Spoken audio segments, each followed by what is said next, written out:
Hello, welcome back to the channel. I'm Damo, and on today's pedal out video we're going to introduce you to the new pedal out fleet halo car, the 2011 Lotus Evora S.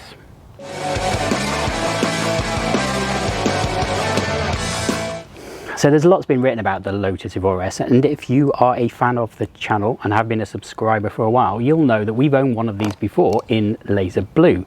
We've bought one again, so let's get into it and talk about why we did that.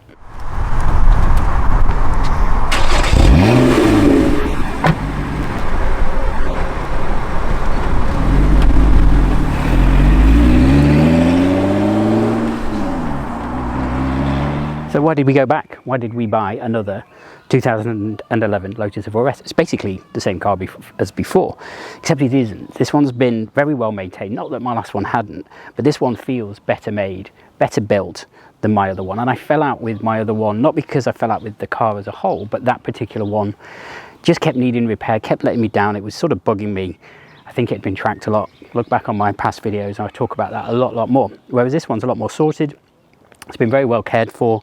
It's had lots of paperwork with it that comes with it. It's had the all-important clutch done, which is a kind of big job on one of these. It's had the, or it isn't a problem anyway, the airbag on the passenger side hasn't sort of popped out. That can be a little bit of an annoyance.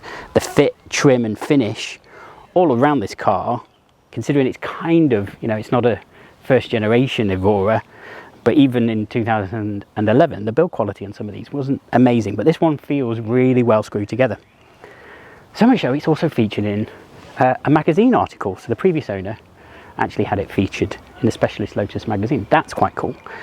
It has the Sport Racer. That was the model that sort of came later on the sort of first generation of Evoras.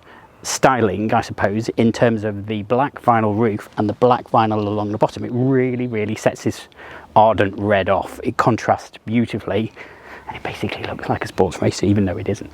Previous owner has also very nicely upgraded the interior trim as well. So black leather with red piping with the embossed embroidery on the seats as well, which is so cool. And also the magnesium steering wheel has been retrimmed. Just some really nice touches that sort of add to the overall appeal of this car.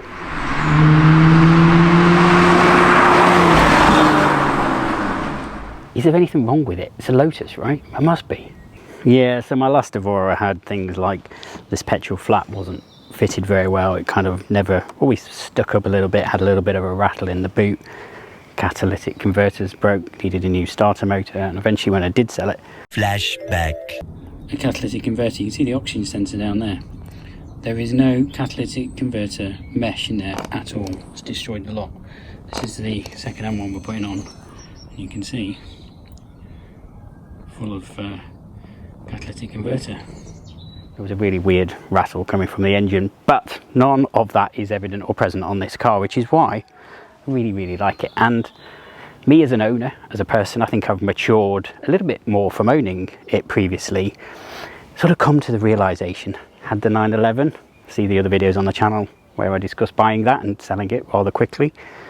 What I really wanted was a manual driver sports car, and the answer was staring me in the face. I'd had it before already, had the Peugeot 205 GTI in the garage, lots of videos on the channel, wanted to get back to that with a really kind of dynamic, attractive, this is a mid-engine car. They're priced very keenly. If you find them of this age, this vintage, an Evora S, it's a great car. They don't hang around a lot for sale because the demand is there. People want them. They are amazing drivers' cars. You also have the 2+2 configuration. Let's not forget that there are rear seats in here. Now, previously, when I had my last one, my kids were a little bit smaller. They could fit in there. Admittedly now, part of my criteria has always been 2+2. They don't fit in there as well, but they can at a squeeze, at a push. It's kind of like a 2+1 configuration is kind of okay for local trips and popping about. So again, it's a people carrier, it's marginally practical.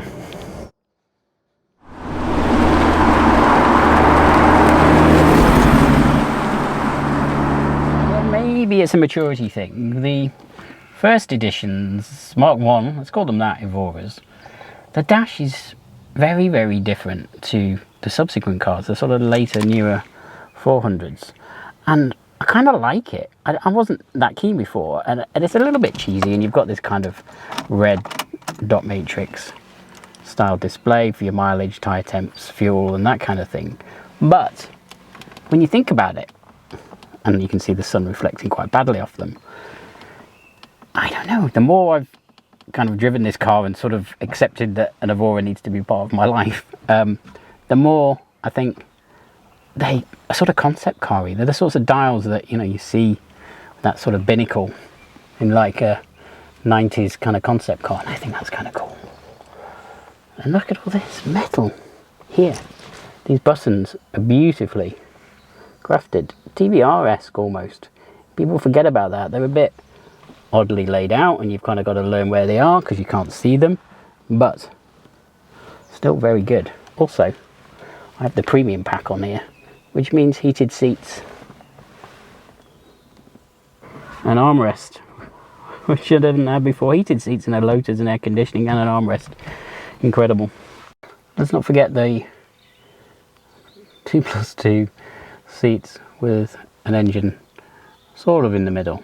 I mean, yeah, you got that kind of supercar-esque letterbox vibes with this car that, I don't know, I just really, really like.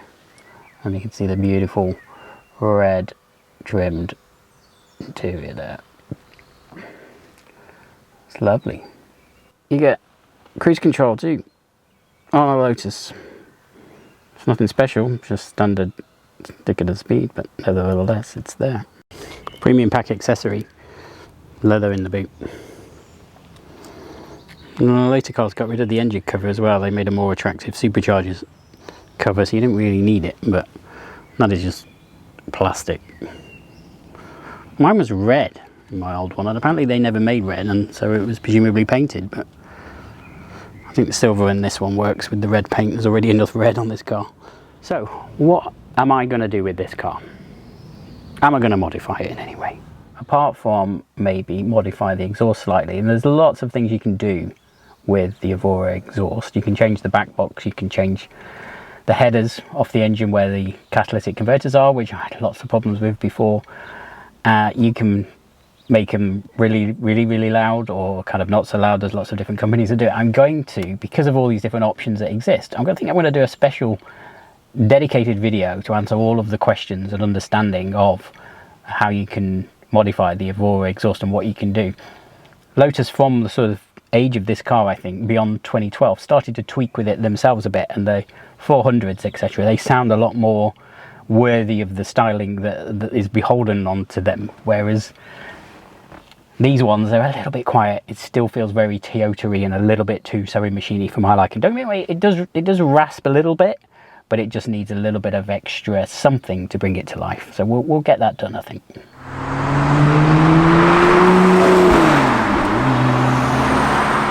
Okay, thanks for watching this pedal video. If you liked it, please give it a thumbs up. Don't forget, if you haven't done, subscribe to the channel. Write in the comments, tell us what you think. Have a look on the channel for other cars. Some other stuff on the MX-5 over there. And CD's hybrid over there. And in the garage, Peugeot 205 GTI. So yeah, give us a thumbs up, give us a like, comment, share, subscribe, etc. We'll see you again very soon. Cheers. Bye-bye.